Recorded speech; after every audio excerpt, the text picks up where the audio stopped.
Hello, welcome to the La TV Live. We are live on Facebook and also on YouTube. This is nice. Sarah Patterson.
Hello, good evening, and welcome to the La TV. We are live on Facebook and also on YouTube. This is the recap session of the 11th General Assembly of the Evangelical Presbyterian Church of Ghana, hosted by the Northern Regional Capital, Tamale. And for the EP Church, this is the Upper Northern Presbytery of the church. Actually, the presbytery has its headquarters at Yendi, where the synod moderator resides, but the Tamale Kuku congregation hosted the whole General Assembly. Most of the activities were done, especially the plenaries, were done here at the EP Church Kuku congregation, but we also had the official opening at the Ghana National Association of Teachers Hall here in Tamale. We also had today's Sunday, we had a Thanksgiving service also coming to you from that same venue. We have set up our studio tonight in the pastor's office, and we are so grateful to the district minister, Reverend Agbesi, for allowing us to use this space. This has been your host throughout the whole General Assembly, the Reverend Jijo Nathaniel Achu Afram. If you join us, please share the link with other people, especially those who did not get the opportunity to be a part of the 11th General Assembly, because more or less we want to bring you everything that happened on the ground right from the beginning up until today when we had the Thanksgiving service, and also run you through the major decisions that were taken here at the General Assembly. That's, for me, is the highlight of everything that we came to do here in the last 5 or so days, right down from Monday, and I'll tell you why I say Monday, up till today. Before we continue, I want to again say thank you to all of you who have been here with us from Wednesday, the arrival. We had a short welcome service which was led by the Presbytery Synod moderator, Reverend Amafu there. He led that. Then also you continued with us with the official opening on Thursday. We went through Friday to Saturday and even the Thanksgiving service. Thank you so very much for being part of us. We are grateful for your continuous support for this. Then I again want to acknowledge the hard work of the guys who are behind this production. In fact, you would attest to the fact that they have done really well, and all those on the ground have attested to it, and they have alluded to it in most of the speeches that we heard here on the ground. I'm so grateful to all the guys. Thank you. And even tonight, it's been a tiring day already. You saw how the production has been, and your comment on Facebook really told me that you appreciated everything that they did from the beginning. To Aaron Adeti, thank you very much. And this evening, I intend to bring them here before the camera, one after the other, so that they just greet you, so that at least, apart from just mentioning their names, we'll attach the faces or the faces to the names that I've been mentioning. So towards the end of this program tonight, I'll bring all of them one after the other, so you see them by face, so that when you see them somewhere else, you would know who Aaron Kwame Adeti is. And also Mauli Ruben Apechi, thank you very much. He's my hardworking administrator. He does all the running around also. He gets this person for me, he's on the way. Get that for me, he's on the way. He always makes sure that everything I need, I get it handy. Thank you very much. And Ernest Adumensa, in fact, all the designs that you have seen, not only for the LATV, EP Church Ghana, all the designs, General Assembly designs, everything you see, the brain behind them is Ernest Adumensa. In fact, when I bring his face, you see the handsome face, you understand why all the designs are really beautiful. Thank you very much, Ernest Adumensa. Nathaniel Kuma is the new one on the block, doing so well. In fact, I got comments on Facebook during the church service, the Thanksgiving. People said, hey, Nathaniel, my cameraman. Yes, Nathaniel has done really well, considering who he is and how long he has joined the team. Thank you so very much. Supporting us, Reverend Richard Malta-Buama, Akpekayaka, you've done so well on the team, also offering the expert advice, of course, and also everything that you have done for us. I'll be doing this discussion with one other person, our presbyter, who has also been on the team, helping the team from the beginning, Presbyter Sedem Akafu. I'll be doing this recap with him, and he's here with me. When the time is due, you would see him, and we'll begin with a discussion. One other person I want to really acknowledge is the manager for the Empress Cooperative Credit Union, who has also helped the team so well. In fact, we baptized him I think we baptized him into the team just a few days ago. So he's now a fully fleshed member of the Dela TV crew. Elom Dogbaji, thank you so much. Last but not least, I want to again express our sincerest appreciation to Desire Ametefe. Desire Ametefe is the media director for the Upper Northern Presbytery of the Evangelical Presbyterian Church Ghana. In fact, he has been on the ground even before our coming. He did all the planning for us. He did all the groundworks before we actually got here. And that got most of the things we wanted to do very easy for us. Desire Ametefe, thank you so very much. Apart from the crew again, let me say thank you to those who have sponsored us for this segment, the studio discussions, the recap. Those who have sponsored it, I want to say a very big thank you to them also, and just acknowledge them briefly. First on my list is the Empress Cooperative Credit Union. Empress Cooperative Credit Union. Their services include the shares, savings, business advisory. They also give out individual loans. They give loans to congregations and also to groups. And finally, they also do SME loans. I believe SME is small, medium enterprises also. So is that it? Small, medium enterprises. And they give out loans to this business. But before they give you loans, I understand, I had a conversation, and if you recall, you would have to have shares with them or be a member of the cooperative credit union before you could get a loan. So please, you want to call the manager on 020-7146-142. 020-7146-142. Empress, you will be impressed, they say. The second is Lash Obsessions. Lash Obsessions. They say they are home of perfumes, splashes, scented candles in Ghana. They sell Victoria's Secret splashes and lotions. They sell BBW splashes, creams, candles, and sanitizers. Those are the things they have in stock. You want to reach Lash Obsessions on 054 29 33138. 054 29 33138. They are located at Oyibi in Accra, but they do nationwide delivery. So if you want any of this, that is Victoria's Secret splashes, lotions, BBW splashes, creams, candles, and sanitizers, please get reach Lash Obsessions on the numbers I just mentioned, and you would get through to them. And also, of course, we are also grateful to Gabbro Blocks. Gabbro Blocks, they are experts in the molding of blocks. They have quality and affordable, hollow and solid blocks of all sizes, And in fact, they are doing a lot. They also offer technical assistance. So if you need any kind of technical assistance from Gabriel Blocks, please call them on 024 3779 730.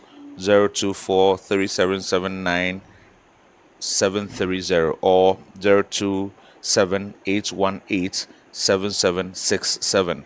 027 818 7767. You'd get to Gabbro Blocks. Now, the idea this evening, again, this is Dela TV, and if you join, just share the link with other people. So, especially those who did not get the opportunity to be a part of the 11th General Assembly of the Evangelical Presbyterian Church, so they could also at least get to know what we did here.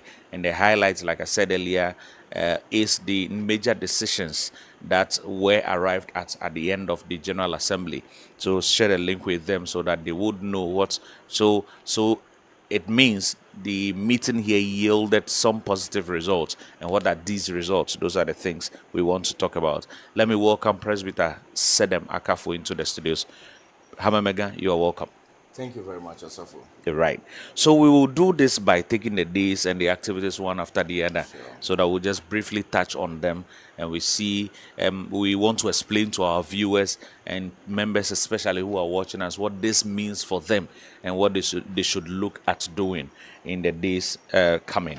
Now, let's begin with the first day. Of course, before even the first day of the General Assembly, which was on Thursday, General Assembly Executive Council members got here on Monday. They started their meeting on Tuesday, and they had it also on Wednesday. Before it continued, the General Assembly delegates and corresponding members arrived, and also the meeting continued. But then we'll not talk so much about the General Assembly General Assembly Executive Council meeting, because the discussions there are supposed to be confidential, only for the consumption of members. So we'll not delve into that, but we'll continue from where the delegates and the corresponding members got here, and the rest continued. So the first day is a Thursday. We had the official opening ceremony at the Nat Hall. However, what is your general impression about the official opening? Also, I think it went very well to standard where General Assembly was constituted, had a guest of honor being His Excellency the Vice President, Dr. Mahmoud Bawumia. Unfortunately, he couldn't make it, but the immediate past Interior Minister, now Minister, advisor at the office of the Vice President, Honorable Andrews Derry, represented him and gave a nice speech about like the state and the church relationship, what they envisage the church to be and to be doing in the nation, the role of the church, and particularly the role of the EP Church in even this upper northern presbytery. You'd have noticed that from Saboba, Yendi, and all those things, the role we've played in our social services, bringing the schools, the clinics, the agri stations that have brought really light to the people here. When we say we bring light to where there is darkness, we do not just do this, just preaching the gospel. We do it through some of these social services. So this was clearly acknowledged, and a number of the indigents here got their education, formal education, through the activities of the EPCG in the presbytery. So that was very proud. All right. Let me ask you, you see, do you think the speech delivered on behalf of the Vice President was one that came from a sincere heart? Or like my wife loves to say, you know, you want to deceive the person that you are doing well, but you're not really doing well. Did you see the sense of sincere and genuine appreciation for what the EP Church has done and still doing, or it was one of that? I think you have to sincerely looking at the facts on the ground. The AP Church has really done a great service in social services up here. If you notice, the AP Church has what we call the Evangelical Presbyterian Development and Relief Agency. A number of the church's projects has been here, and the AP Church have been in this territory before the advent of a number of, let me say, church group and denominations coming. So it is really appreciated. Personally, I have been at the University of some folks, indigenous from here, that knows that, okay, if it had not been for the EP Church, they had one. So this is having me acknowledged. So I would say clearly, I'll take it from it came from a good heart and with a good faith. Okay. Yeah.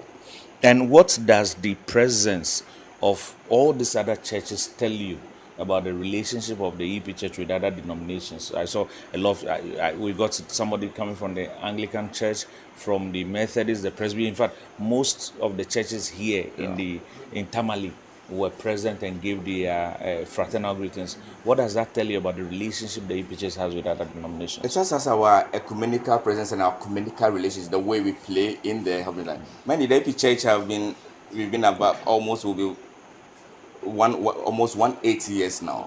To have an institution surviving more than a century and a half, should tell that we are forced to reckon with. Okay. And we have had this good relationship with others. And so our ecumenical works and activities is clearly being acknowledged. If it had not been this one, I doubt if they will really be with us and to show this presence. So we are forced to reckon with. All right.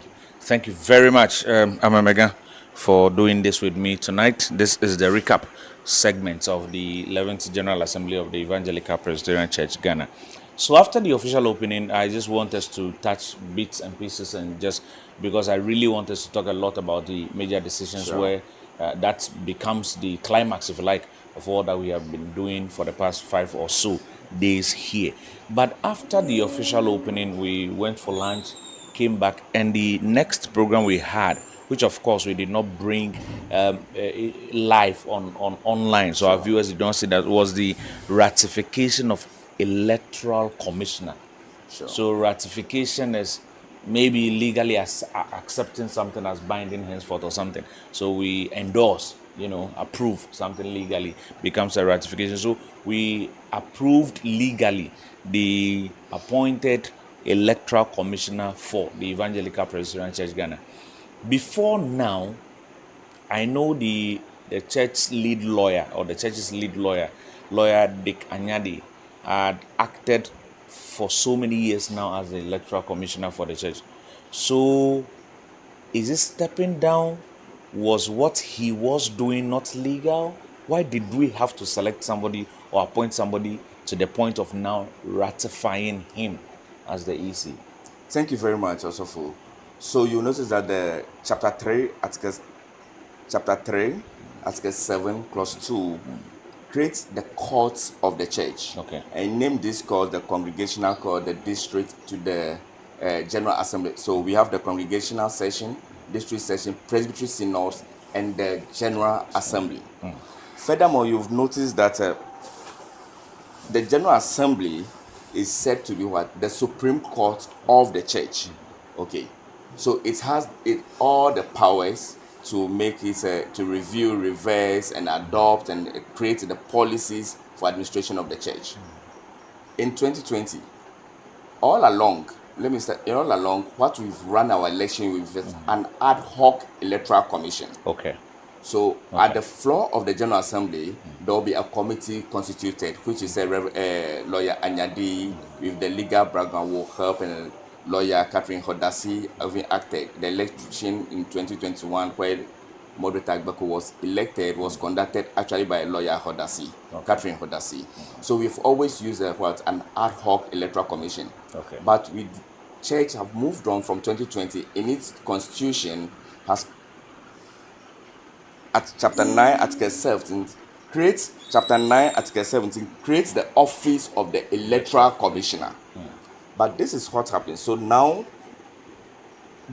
then the person who's going to serve a period of a maximum term of 12 years. That's a 6-6. It could be 6 years, then renewed for another, so maximum of 12 years. Okay, so this new electoral commissioner is going to oversee this for only 12 years. For maximum 12 Maximum years, 12, but it okay. could be so it could be first 6 years, and then Another another 6 years. 6 years. So maximum 12 years. So that's what the constitution says. But because we did not have the, when I mentioned the four courts, you would have noticed that you said the General Assembly Executive Council. The General Assembly Executive Council is an another governance organ, not a court of the church, not the court of the church. But because the constitution makes the General Assembly meet once, at least, the operational word is at least once every 2 years. Okay, so it means that within 2 years we could meet about at least once every 2 years. The General Assembly Executive Council run the church on behalf of the General Assembly. The General Assembly Executive Council then have what? Its standing committee. The Constitution gives the power to the General Assembly Executive Council to elect the electoral commissioner. And then at the nearest General Assembly, after the General Assembly Council exercising its duty to elect, brings the person for ratification. Mind you, I've already said that the General Assembly is the Supreme Court. So when they ratify that decision, it becomes the whole decision of the church. It is for that reason, after the General Assembly Executive Council electing the Electoral Commission, they now have to tender their decision to the General Assembly for the church. That's the whole church now, to adopt that decision. After the church adopt that decision, it no longer becomes their decision, it becomes the decision of the General Assembly. It is for that reason they brought it to the highest court, the Supreme Court, for adoption. So who is this new person, the new electoral commissioner for the church? You know, let's let our viewers know The him. new electoral commissioner is called Lawyer Eric Atieku. The constitution provides that the electoral commissioner should be a lawyer in good standing for more than 10 years. Okay. So I can tell you, means that technically, this is a lawyer who have been practicing for more than 10 years. Of course, he's a member of our church and worships at the Dansuman congregation. Okay. All right. Thank you so far for being here. This is the recap segment of the 11th General Assembly of the EP Church, Ghana. We are just recapping for now the days one after the other. Let's move on to day 2. So for day 2, we had our morning devotion. The previous dates, minutes were presented, and we had the clerk of the General Assembly, Reverend Dr. Lawson Kokujanku, presenting the General Assembly Executive Council report to the General Assembly. What is contained in this report and what is supposed to be there? Okay, thank you once again, Osofo. So like I said earlier, the General Assembly Executive Council is an agent of the General Assembly. So the General Assembly says, okay, all of us will not be able to gather to be taking day-to-day decisions of the church. So the agent they've handed over their role to is the General Assembly Executive Council. The General Assembly, General Assembly Council is constituted by the members of the Standing Committee, the trustees. Every presbytery at least have 3 representatives, the presbytery synod moderator, and 2 members we call the council members. So it means that, it becomes a lower parliament chamber, because the parliament itself will take the main decision in the General Assembly. A step below, that runs the day-to-day that they've come. I might want to, in the corporate organization, you might want to liken it to the board of directors. Okay. Because the General Assembly is the annual general meeting of the shareholders. So now they run the day-to-day activity, but of course they have the executive that run the day. So these are people who comes together. If you are taking decision for somebody, then at least when you meet the generality of your shareholders, you might have to report to them what have you done. Okay. Because first they give you what means that when the Assembly take decisions, they are the implementers, administrators of this decision. How have you administered it? What have you done? Where are you with it? Report back to us. It is for this reason all they've done within that time frames, they report to the General Assembly. Is this supposed to be the day-to-day activity of the Executive Council as an every day? So what today we went to this place, tomorrow we went to this place. Is that how it should be, or is that how it was presented? Of course, our viewers were not it wasn't live, so they didn't know what went to it. But what is supposed to be in, maybe that's what I'm trying to clarify here. So for the contents, for instance, like, the General Assembly Executive Council, when the General Assembly Executive Council meets, they take decisions. Okay. Right? So like the General Assembly have its major decision, the Executive Council also takes decisions. Okay. Those decisions also some invariably become sometimes policies of the church, the direction of the church, administrative directive for the church for the church group. So more about this is then tendered to the General Assembly to report like. Some we've already gone, practiced it, executed those things, but it come to the General Assembly and say we've done this on your behalf, and this is where we are with it. And I also believe it also talks about we have this else to do. Yes. That is also included in there. All right. So afterwards, that same day, that is the day 2, we also had the reflection on the General Assembly theme, which was done by our very own Reverend Dr. Mrs. Bridget Ajo Eli Ben Nyman. Also for Hamamega, yes, it's prophetic.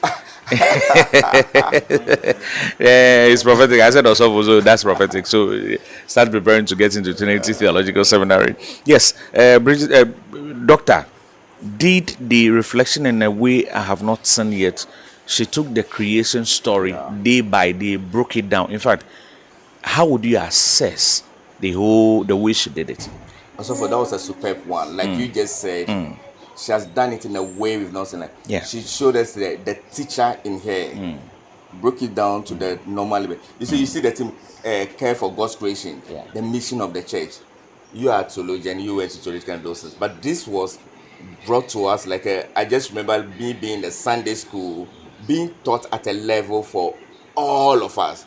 The lay person, the theologian, the PhD person, the apprentice, we all have a part to play. And after that, broke it down in 4 thematic points. Beautifully done. And I think that will be opportunity to send that for people to also assimilate, and we'll all carry on with the General Assembly team. Yes, I think it's been placed on several platforms of the church so far. I saw a few on WhatsApp. Sure. But let me ask your personal view on this. She made a point in the presentation where she was clearly against people who use catapult to kill birds. Personally, is that a sin? So we say, is that a sin? Yes. I remember when we were all young, chasing all those birds. But with all the exposition she have done, we realized that we've been doing some wrong things. Those things. It tells me a story about a footballer who were playing for West Ham, had a pet, a cat. I also say Joseph in his house. You know how we treat it, and the cat was eating. The cat came to pick the meat from the bowl and use the leg to kick the pet. For us, in our world here, that would have been normal. But for at the other place, it was a big deal, and he lost even some endorsements in. That should tell us that this is how serious it should be. We treat every creation of God with fairness. So when I see a snake, I don't kill the snake. The snake is likely to kill me. What about that? So for what you are leading me to is very slippery. I've had church members ask me some of these questions. So is it a sin to kill mosquito, for instance? So I'm only asking your personal view as far as your understanding of the reflection is concerned. The law allows self-defense, right? Yeah, of course. I think we'll apply the self-defense principle here. That is fine. Accepted. Self-defense. So defend yourself. Thank you. You are still live on Dela TV, on Facebook, and also on YouTube. This is a recap of everything that has happened here at the 11th General Assembly of the Evangelical Presbyterian Church Ghana, which was hosted by the Upper Northern Presbytery of the church. Specifically, we came to you from the Kuku congregation of the church here in Tamale. We also had 2 of our programs